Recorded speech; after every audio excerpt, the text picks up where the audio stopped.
Вести на Канал 8, добар ден. Околу 18 милиони денари ќе се потрошат за изградба и асфалтирање на две улици во планинскиот центар Пониква, чија реализација е планирана за идниот месец.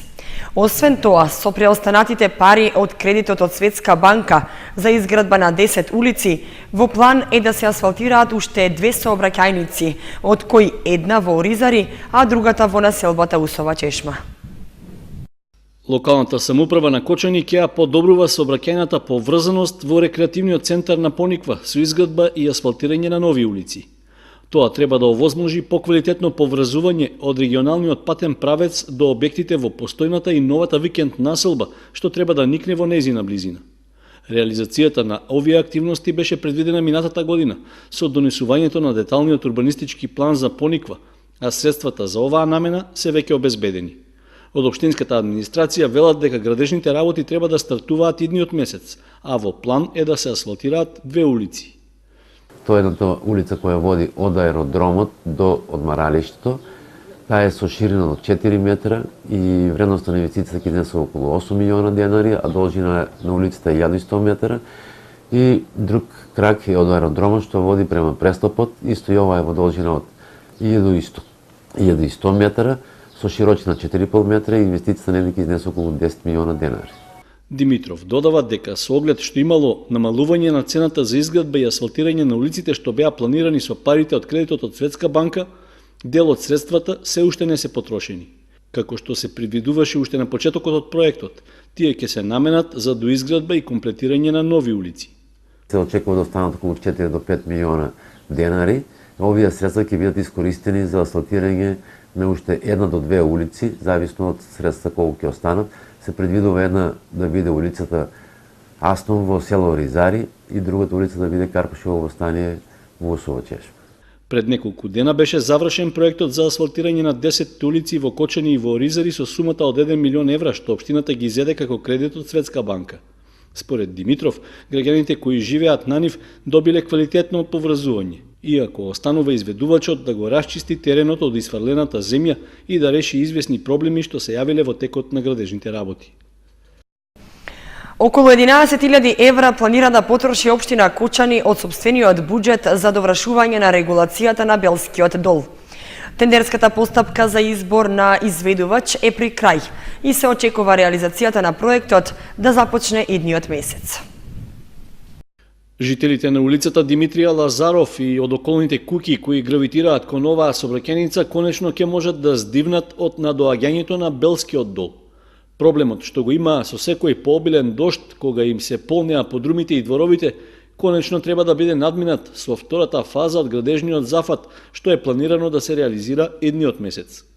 Регулацијата на долот започна минатата година, при што се санираше само еден дел во должина од околу 85 метри.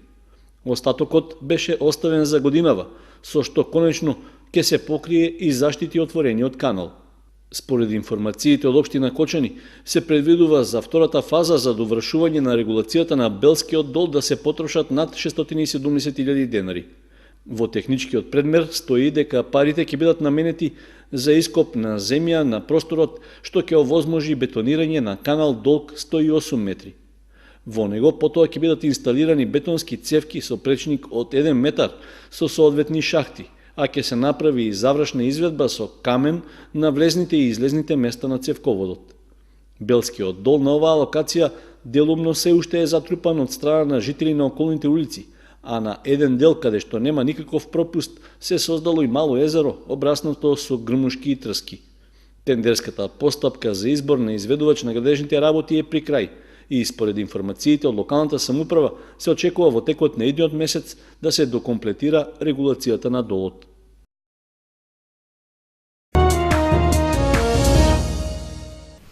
Течат подготовките за одржување на 52-то издание на Драмскиот аматерски фестивал во Кочани. На повикот за пријавување представи до сега се пријавиле 22 театарски групи од земјава и странство, а рокот истекува в петок. Солиден интерес за учество на 52-то издание на Драмскиот аматерски фестивал во Кочани покажале театарските групи и ансамбли од Македонија, но и од странство. Бројот на пријавени представи е во рамки на вообичаениот просек што го имаше во изминатите години. Од организациониот одбор на фестивалот велат дека се задоволни од одзивот, со оглед што досега пристигнале вкупно 22 пријави, што според нив дава за право да се очекува од и ќе има квалитетни сценски настапи.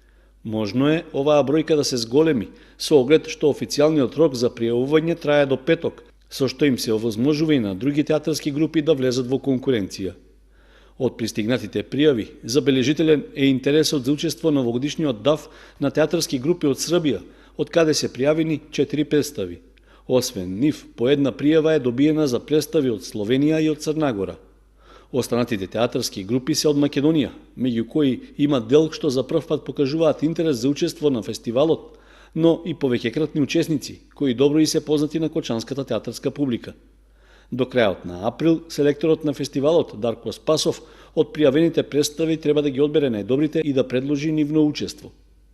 Според пропозициите, фестивалот се одржува во последната седмица на мај, а и годинава ќе настапат 15 ансамбли од Македонија и 2 од странство, како и 2 представи на завршницата. Во придружните манифестации се предвидени повеќе содржини, како театарска работилница за драмски текстописци аматери, театарски портрет, презентација на млад драмски автор, ликовна изложба и други актуелни уметнички настани. Во знак на одбележување на јубилеот Кочани 40 години фестивалски град се најавува подготовка на документарен филм што треба да биде прикажан во деновите додека се одржува драмскиот аматерски фестивал.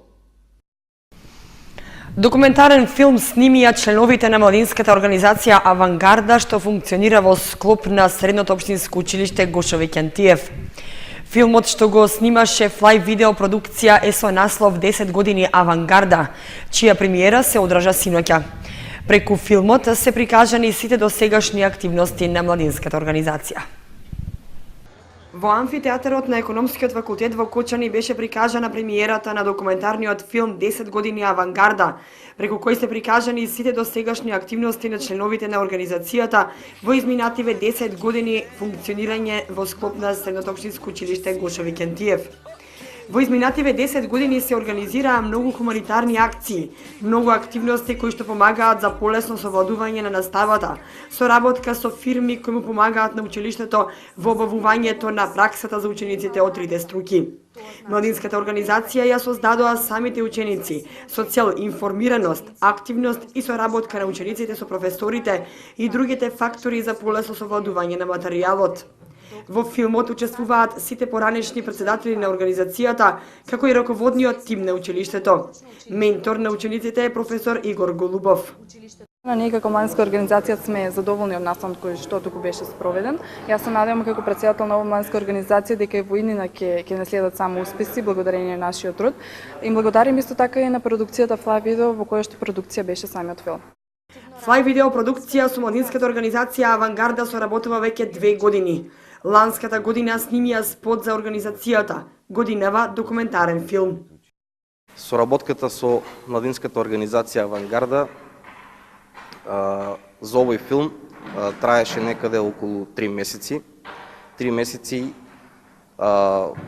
исполнети со многу забава, со многу дружење.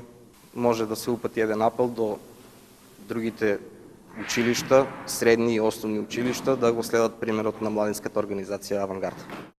Флај видео продукција го сочинуваат тројца искусни сниматели, Столе Стоилов, Стефан Атанасов и Гоце Тошев, кои на крајот добија благодарници за снимањето и реализацијата на филмот.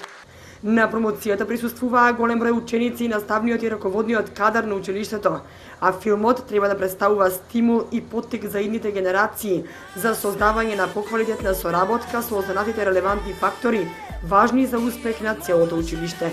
Организација за млади, хумани ствари, на хуманитарни цели сме.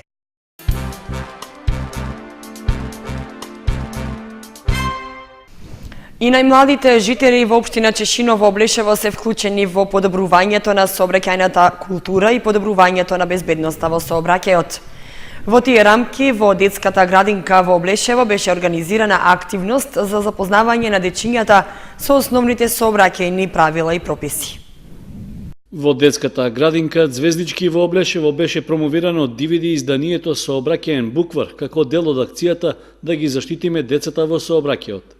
Се работи за активност што се реализира во соработка со Републичкиот совет за безбедност на сообраќајот на патиштата, со Министерството за внатрешни работи, Министерството за образование и наука, како и Министерството за труд и социјална политика и општините во Републиката. Целта на овој проект е да се подигне нивото на знаење на дечињата за нивно учество во сообраќајот, бидејќи сообраќајната култура се стекнува уште од најмлада возраст. На најмладите, на начин прилагоден на нивната возраст, им беа прикажани филмски истории во сообраќајниот буквар со различни теми и ситуации во сообраќајот. За поголема мотивација и интерес кај дечињата за запознавање со сообраќајните правила и сообраќајните знаци беа обезбедени помагала за цртање со сообраќајни ознаки. Како дел од активноста, тие имаа задача да цртаат и различни ситуации при движење на улица, како и основните сообраќајни знаци. Членовите на планинарско-скијачкото друштво Согово Кочани уште еднаш достојно го представија нашиот град.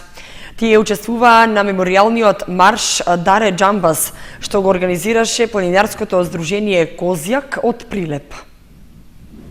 Планинарското спортско здружение Козјак од Прилеп беше домаќин и организатор на меморијалниот планинарски марш во чест на основоположникот на планинарството во Македонија Даре Джамбас. Маршот имаше интернационален карактер и на него учествуваа околу 560 планинари од Македонија и од соседните држави. Како и на досегашните слични манифестации, своји учесници имаше и планинарското скијачко друштво Согово од Кочани. Патеката беше со должина од 16 километри и изобилуваше со културно-историски споменици. Маршот започна од селото Дупјачани, докаде организаторот се погрижи за превоз. Потоа следуваше искачување до манастирот Трескавец, кој се наоѓа на надморска височина од 1200 метри, а оттаму планинарите ги посетија Марковите кули, а на крај рутата заврши во Прилеп во монашкиот манастир Свети Архангел Михаил во населбата Варош. По организираниот ручек во манастирот Трескавец на учесниците на маршот им беа доделени благодарници.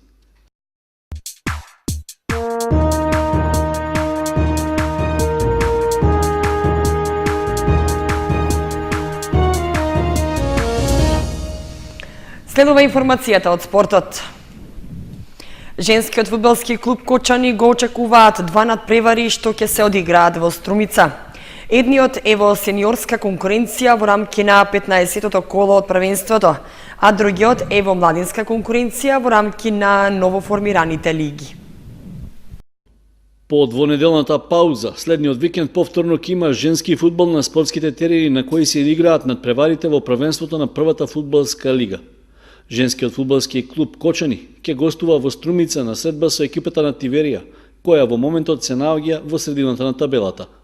Од стручниот штаб на Кочанскиот прволигаш велат дека имале доволно време во изминатиот период да се подготват за оваа средба, од која, со оглед на квалитетот на противникот, оправдано очекуваат поволен резултат. Очекувањата се дека екипата ќе се консолидира после поразот од Драгон во Купот на Македонија и дека од Струмица ќе се вратиме со победа. Во екипата нема ниту повредени играчи, ниту играчи кои што ќе паузираат поради жолти картони.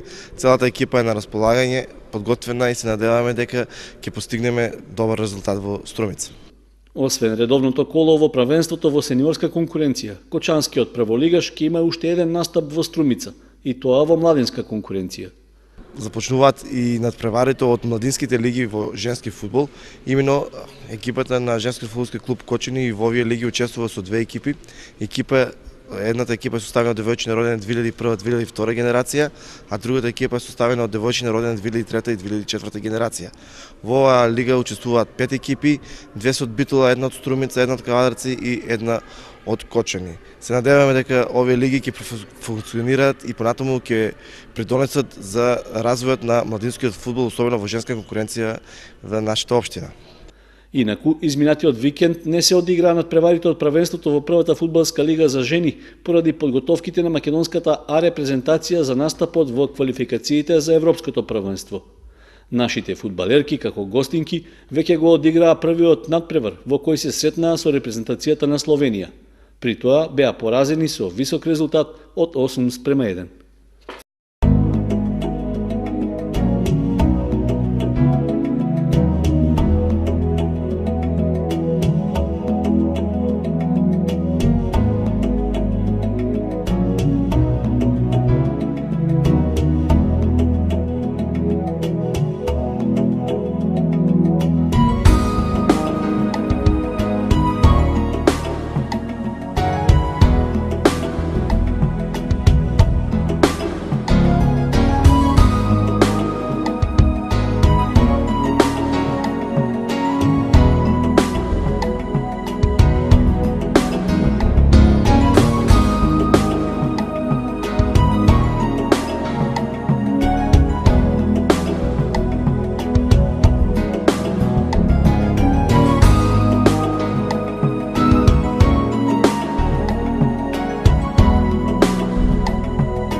Ги следевте вестите на Канал 8. Ви благодариме што бевте со нас. Следете не и на нашата веб страница kanal8.mk.